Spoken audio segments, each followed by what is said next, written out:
प्रथमं शैलपुत्री च द्वितीयं ब्रह्मचारिणी तृतीयं चन्द्रघण्टेति कूष्माण्डेति चतुर्थकं पंचमं स्कन्दमातेति षष्ठं कात्यायनीति च सप्तमं कालरात्रीति महागौरीति चाष्टमं नवमं सिद्धिदात्री च नवदुर्गाः प्रकीर्तिताः। राधे राधे जी। पवित्र वचन यूट्यूब चैनल में आपका हार्दिक स्वागत है। मैं हूँ कात्यायनी। भक्तों, आप सभी को नवरात्रों की बहुत सारी शुभकामनाएं। माता रानी का आशीर्वाद आप सब पर सदैव बनी रहे। बोलो माँ के जयकारे, मिट जाए संकट सारे, मिट जाए संकट सारे, भर देगी माँ भंडारे, भर देगी माँ भंडारे, कर देगी वारे न्यारे, कर देगी वारे न्यारे। तुम बोलो रे जयकारे, तुम बोलो रे जयकारे, पहुँचेंगे माँ के द्वारे, पहुँचेंगे माँ के द्वारे। माँ बैठी राह निहारे, माँ बैठी राह निहारे, बैठी है खोल भंडारे, जो बोलेगा जयकारे माँ उसके भाग्य सवारे। भक्तों, जय माता दी लिखकर कमेंट सेक्शन भर दें। माता रानी को अपनी भक्ति दिखाएं। इस वीडियो को लाइक अवश्य करें और यदि आपने अभी तक हमारे चैनल को सब्सक्राइब नहीं किया है तो अभी कर दीजिए। माँ शैलपुत्री की जय। नवरात्रि में दुर्गा पूजा के अवसर पर माँ दुर्गा के 9 रूपों की पूजा उपासना बहुत ही विधि विधान से की जाती है। माँ दुर्गा को सर्वप्रथम माँ शैलपुत्री के रूप में पूजा जाता है। हिमालय के वहां पुत्री के रूप में जन्म लेने के कारण उनका नामकरण हुआ शैलपुत्री। इनका वाहन वृषभ है, इसलिए यह देवी वृषारूढ़ा के नाम से भी जानी जाती हैं। देवी ने दाएं हाथ में त्रिशूल धारण किया है और बाएं हाथ में डमरू है। यह देवी प्रथम दुर्गा है। वे ही सती के नाम से भी जानी जाती हैं। उनकी एक मार्मिक कहानी है। दक्ष प्रजापति जी की सभी पुत्रियां गुणवती थीं, फिर भी दक्ष के मन में संतोष नहीं था। वे चाहते थे कि उनके घर में एक ऐसी पुत्री का जन्म हो जो सर्वशक्ति संपन्न हो एवं सर्व विजयिनी हो। अतः दक्ष एक ऐसी ही पुत्री के लिए तप करने लगे। तप करते करते अधिक समय बीत गया तो भगवती आद्या देवी ने प्रकट होकर कहा, मैं तुम्हारे तप से प्रसन्न हूँ, तुम किस कारण तप कर रहे हो? दक्ष ने तप करने का कारण बताया तो माँ देवी बोली, मैं स्वयं पुत्री रूप में तुम्हारे यहाँ जन्म धारण करूंगी। मेरा नाम होगा सती। मैं सती के रूप में जन्म लेकर अपनी लीलाओं का विस्तार करूंगी। फलतः भगवती आद्या देवी ने सती के रूप में दक्ष के यहाँ जन्म लिया। सती जी दक्ष की सभी पुत्रियों में सबसे अलौकिक थी। देवी सती ने बाल्यावस्था में ही कई ऐसे अलौकिक आश्चर्यचकित करने वाले कार्य कर दिए थे जिन्हें देखकर स्वयं दक्ष को भी विस्मयता होती रहती थी। जब देवी सती विवाह योग्य हुई तो दक्ष को उनके लिए वर की चिंता होने लगी। उन्होंने ब्रह्मदेव से इस विषय में परामर्श किया। श्री ब्रह्मदेव जी ने कहा, देवी सती तो माँ आद्या की अवतार हैं। देवी आद्या आदि शक्ति और भगवान शिव शंकर जी आदि पुरुष हैं। अतः देवी सती के विवाह के लिए शिव जी ही योग्य और उचित वर हैं। दक्ष ने ब्रह्मा जी की बात मानकर देवी सती का विवाह भगवान शिव जी के साथ कर दिया। देवी सती कैलाश में जाकर भगवान शिव जी के साथ रहने लगी, किंतु किसी वजह से दक्ष के हृदय में भगवान शिव शंकर जी के प्रति बैर और विरोध भाव पैदा हो गया। एक समय प्रजापति दक्ष ने एक बड़े यज्ञ का आयोजन किया। समस्त देवता उस यज्ञ में सम्मिलित होने के लिए जा रहे थे। केवल भगवान शिव शंकर जी और देवी सती जी को निमंत्रण नहीं भेजा गया था। देवी सती ने भगवान शिव जी से आग्रह किया कि उन्हें भी जाना चाहिए, परंतु महादेव ने कहा कि बिना बुलाए किसी के घर जाना उचित नहीं होता है।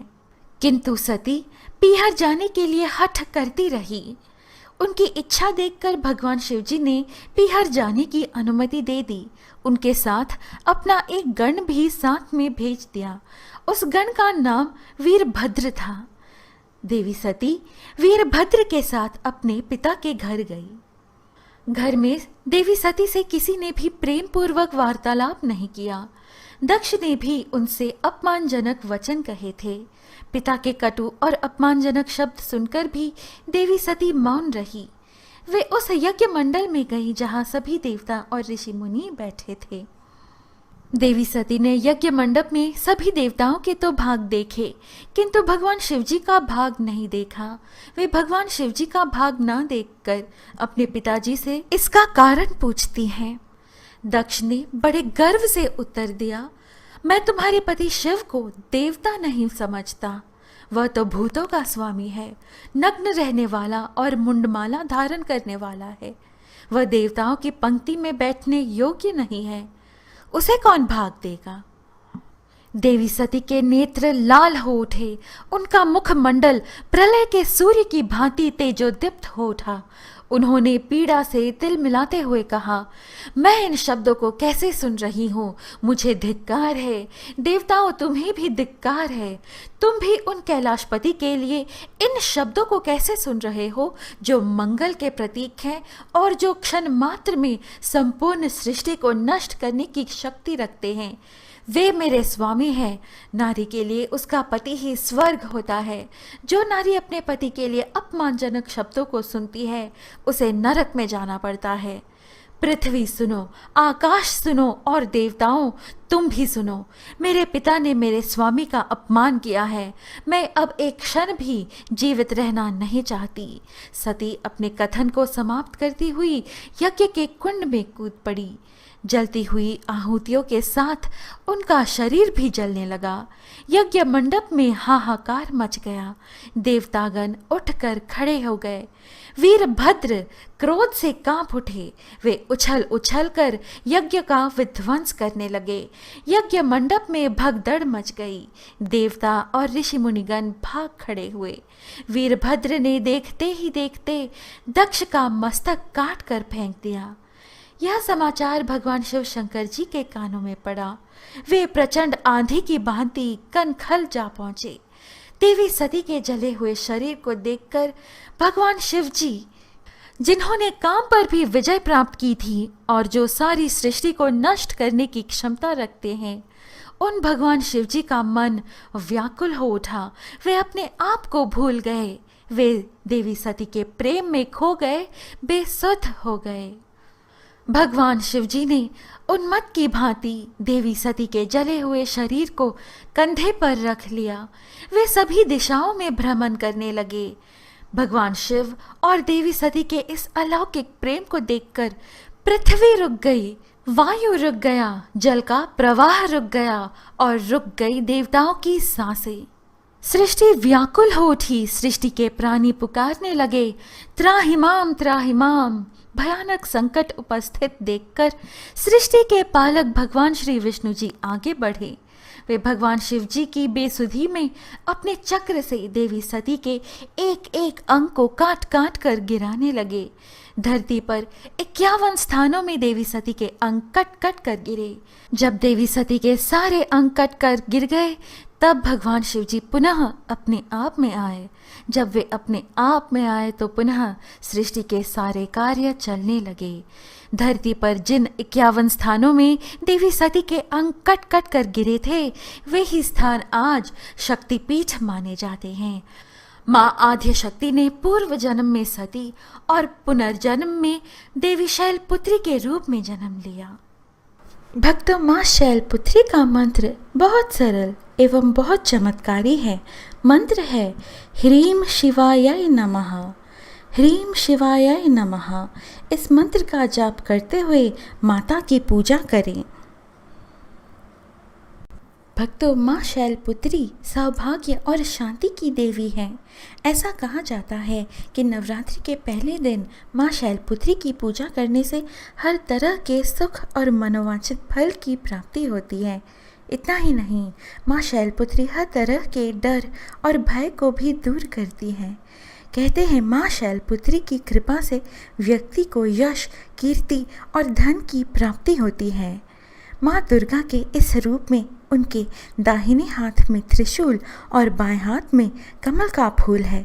माँ शैलपुत्री का वाहन नंदी बैल है। वो इस पर सवार होकर संपूर्ण हिमालय पर विराजमान रहती हैं। इसी कारण से उन्हें वृषारूढ़ा भी कहते हैं। नवरात्रि के पहले दिन कलश स्थापना के बाद माँ दुर्गा की पूजा की जाती है और व्रत का संकल्प लेते हैं। इसके बाद माँ शैलपुत्री की पूजा की जाती है। उन्हें लाल सिंदूर, अक्षत, धूप आदि चढ़ाएं। इसके बाद माता के मंत्रों का उच्चारण करके दुर्गा चालीसा का पाठ करके बाद में घी का दीपक और कपूर जलाकर आरती करें।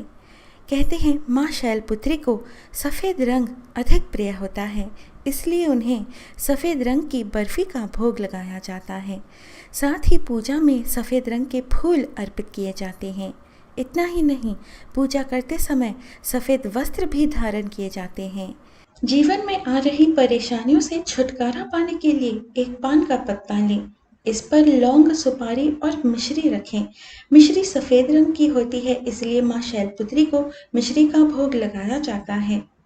यह लौंग, सुपारी और मिश्री को पान के पत्ते पर रखकर माँ शैलपुत्री को अर्पित कर दें। इससे सभी परेशानियों से निजात मिलती है। या देवी सर्वभूतेषु मा शैलपुत्रीरूपेण संस्थिता नमस्तस्यै नमस्तस्यै नमस्तस्यै नमो नमः। देवी शैलपुत्री का पूजन करने से मूलाधार चक्र दृढ़ होता है। मूलाधार चक्र का रंग है लाल। लाल रंग उत्तेज का संकेत है। मूलाधार चक्र जब दृढ़ हो तो शारीरिक पीड़ाएं कम हो जाती हैं। जो भक्त शारीरिक रूप से दुर्बल हों, माँ शैलपुत्री के पूजन से मूलाधार चक्र को सुदृढ़ करके पुष्ट शरीर पा सकते हैं। मूलाधार चक्र का संबंध है मंगल ग्रह से, इसलिए उन भक्तों के लिए जो मांगलिक हैं या जिनके कुंडली में मंगल दोष हो, वे माँ शैलपुत्री का पूजन अवश्य करें। माँ शैलपुत्री का बीज मंत्र है ओम शम शैलपुत्री देव्याय नमः। मंत्र का जाप 108 बार करें। अब श्रवण करें माँ शैलपुत्री का ध्यान मंत्र। वंदे वांछतलाभाय चंद्र अर्थकृत शेखराम वृषारूढ़ा शूलधराम शैलपुत्री यशस्वनीम। पूर्णेन्दु निभाम गौरी मूलाधार स्थिताम प्रथम दुर्गा त्रिनेत्रां पटांबर परिधानाम रत्ना किरीटानामालंकार भूषिता प्रफुल्ल वंदना पल्लवाधरां कांतकपोलां तुक्कुचां कमनीयां लावण्यां स्नेहमुखी क्षीणमध्यां नितंबनीम्। अब श्रवण करें माँ शैलपुत्री का स्तोत्र पाठ। प्रथम दुर्गा त्वं हि भवसागरः तारिणीं धन ऐश्वर्यदायिनी शैलपुत्री प्रणमाभ्यहम्। त्रिलोचननी त्वं हि परमानंद प्रदीयमान् सौभाग्यरोग्यदायिनी शैलपुत्री प्रणमाभ्यहम्। चराचरेश्वरी त्वं हि महामोह विनाशिनी मुक्तिभुक्तिदायिनीं शैलपुत्री प्रणमाभ्यहम्। अब श्रवण करें माँ शैलपुत्री का कवच। ओंकारः मीं शिरः पातु मूलाधार निवासिनी हींकारः पातु ललाटे बीजरूपा महेश्वरी श्रींकार पातु वदने लावण्या महेश्वरी हुंकार पातु हृदयं तारिणी शक्ति स्वकृत फट्कार पातु सर्वांगे सर्वसिद्धि फलप्रदा। भक्तों, इस प्रकार माँ शैलपुत्री की पूजा इन मंत्रों से करें, यह कथा सुने। अंत में माँ शैलपुत्री की आरती करें। आरती इस प्रकार है। शैलपुत्री माँ बैल सवार करे देवता जय जयकार। शिव शंकर की प्रिय भवानी तेरी महिमा किसी ने न जानी। पार्वती तो उमा कहलावे जो तुझे सिमरे सो सुख पावे। रिद्धि सिद्धि परवान करे तू दया करे धनवान करे तू। सोमवार को शिव संग प्यारी आरती जिसने उतारी उसकी सगरी आस जा दो, सगरे दुख तकलीफ मिला दो। घी का सुंदर दीप जला के, गोला गरी का भोग लगा के, श्रद्धा भाव से मंत्र गाए, प्रेम सहित शीश झुकाए। जय गिरिराज किशोरी अम्बे, शिव मुख चंद चकोरी अम्बे, मनोकामना पूर्ण कर दो, भक्त सदा सुख संपत्ति भर दो। भक्तों, यह है आज की प्रस्तुति। हमसे बने रहिएगा, फिर मिलेंगे अगली वीडियो में। जय माता दी।